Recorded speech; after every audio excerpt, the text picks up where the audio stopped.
The Bears of Blue River, Chapter 6, starting at the bottom of page 160.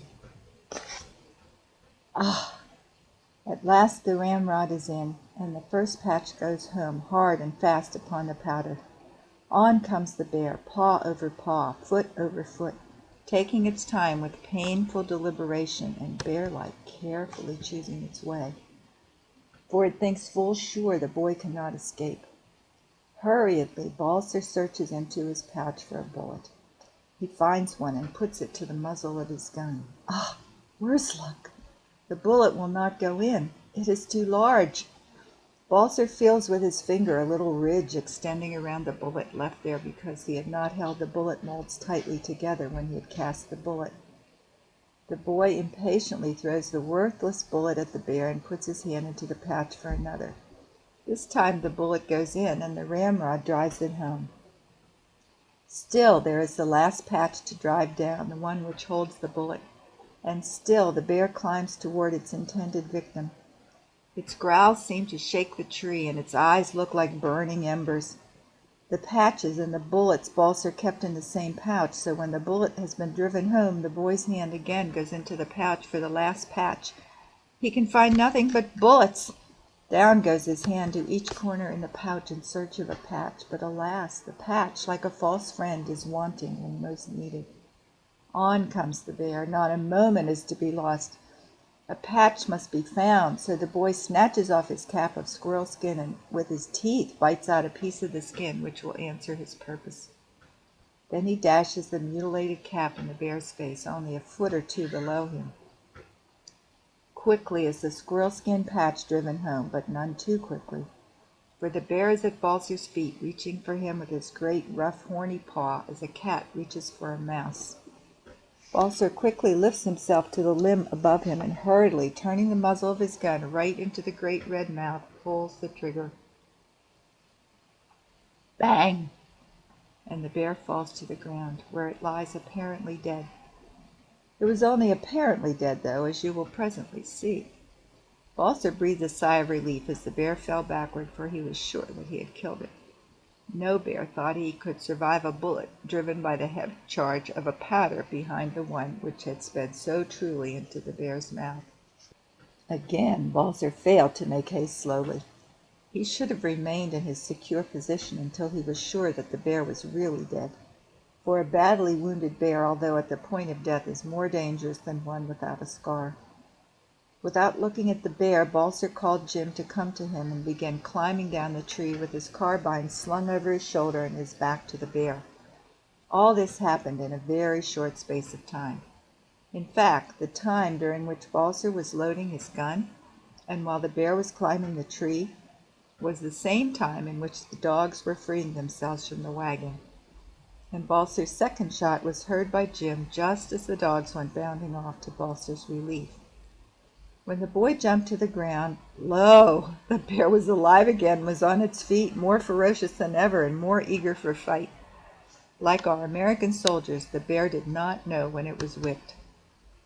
At the time the dogs bounded away from Jim, there came down the path toward him a young girl. Who do you think it was? Lenny Fox. She was carrying in her hand a lighted torch and was swinging it gently from side to side that she might keep it ablaze. This was the fire which Lenny had been sent to borrow. She had heard Balser's cry and had heard both the shots that Balser had fired. She ran quickly to Jim and with some difficulty drew from him an explanation of the situation. Then, as the dogs bounded away, she followed them, feeling sure that their instinct would lead them to Balser. The girl's strength seemed to be increased 1,000-fold, and she ran after the dogs in the hope that she might help the boy who had saved her life upon the night when she was lost in the forest. How could she help him? She did not know, but she would at least go to him and do her best. Just as Balser reached the ground, the bear raised itself upon its hind feet and struck at the boy, but missed him. Then Balser ran to the side of the tree opposite the bear and boy for a few moments played at a desperate game of hide-and-seek around the tree. It seemed a very long time to Balser. He soon learned that the bear could easily beat him at that game, and in desperation he started to run toward the river. perhaps 200 yards away. He cried for help as he ran, and at that moment the dogs came up, and Linny followed in frantic, eager haste after them. Balser had thrown away his gun and was leading the bear in the race, perhaps 6 or 8 feet. Close upon the heels of the bear were the dogs, and closer than you would think upon the heels of the dogs came Linny. Her bonnet had fallen back and her hair was flying behind her, and the torch was all ablaze by reason of its rapid movement through the air. At the point upon the river's bank toward which Balser ran was a little stone cliff, almost perpendicular, the top of which was 8 or 10 feet from the water. Balser had made up his mind that if he could reach this cliff he would jump into the river and perhaps save himself in that manner. Just as the boy reached the edge of the cliff, Linny unfortunately called out, "Balser!" Her voice stopped him for a moment, and he looked back toward her. In that moment the bear overtook him and felled him to the ground with a stroke of its paw. Balser felt benumbed and was almost senseless. Instantly the bear was standing over him, and the boy was blinded by the stream of blood which flowed into his eyes and over his face from the wound in the bear's great mouth. He felt the bear shake him as a cat shakes a mouse, and then for a moment the sun seemed to go out and all was dark. He could see nothing. He heard the dogs bark as they clung to the bear's ears and neck close to his face, and he heard Linny scream, but it all seemed like a faraway dream. Then he felt something burn his face, and sparks and hot ashes fell upon his skin and blistered him. He could not see what was happening, but the pain of the burns seemed to revive him, and he was conscious that he was relieved from the terrible weight of the bear upon his breast. This is what happened. After Balser had followed, the dogs had held the bear's attention for a brief moment or two, and had given Linny time to reach the scene of conflict. The bear had caught Balser's leather coat between its jaws and was shaking him just as Linny came up. It is said that the shake which a cat gives a mouse produces unconsciousness, and so it is true that the shake which the larger animal gives to their prey before killing it has a benumbing effect, such as Balser felt. When Linny reached Balser and the bear, she had no weapon but her torch, but with true feminine intuition she did, without stopping to think, the only thing she could do, and for that matter the best thing that anyone could have done. She thrust the burning torch into the bear's face and held it there despite its rage and growls. Then it was that Balser felt the heat and sparks, and then it was that the bear, blinded by the fire, left Balser. The bear was frantic with pain and began to rub its eyes and face with its paws, just as a man would do under the same circumstances. It staggered about in rage and blindness, making the forest echo with its frightful growls, until it was upon the edge of the little precipice of which I have spoken. Then Lily struck it again with her burning torch and gave it a push, which, although her strength was slight, sent the bear rolling over the cliff into the river.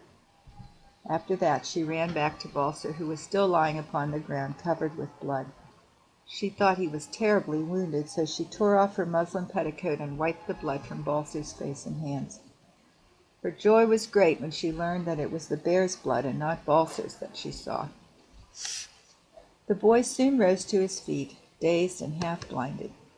"Where's the bear?" he asked. "We pushed him into the river," said Jim, who had come in at the last minute. "Yes, we pushed him in," said Balser in derision. "Linny, did you?" "Yes," answered Linny. "I don't know how I did it, but after I put my torch in the bear's face when he was over you, I pushed him into the river." And she cast down her sweet, modest eyes as if ashamed of what she had done. "Linny, Linny," began Balser, but his voice was choked by a great lump of sobs in his throat. "Linny, Linny," he began again, but his gratitude was so great he could not speak. He tried again, and the tears came in a flood. "Cry, baby," said Jim. "Jim, you're a little fool," said Linny, turning upon the youngster with a blaze of anger in her eyes. "Jim's right," sobbed Balser. I am a cry-baby." "No, no, Balser," said Linny soothingly, as she took his hand. "I know, I understand without you telling me." "Yes," sobbed Balser. I cry because I thank you so much." "Don't say that," Balser answered Linny. "Think of the night in the forest, and think of what you did for me." Oh, but I'm a boy. Balser was badly bruised, but was not wounded except in the foot, where the bear had caught him as he climbed the tree. That wound, however, was slight and would heal quickly. The cubs had broken away from the loaded wagon, and Jim, Lenny, Balser, dogs, and cubs all marched back to Mr. Brent's in a slow and silent procession, leaving the load of nuts upon the path and the bear dead upon a ripple in the river.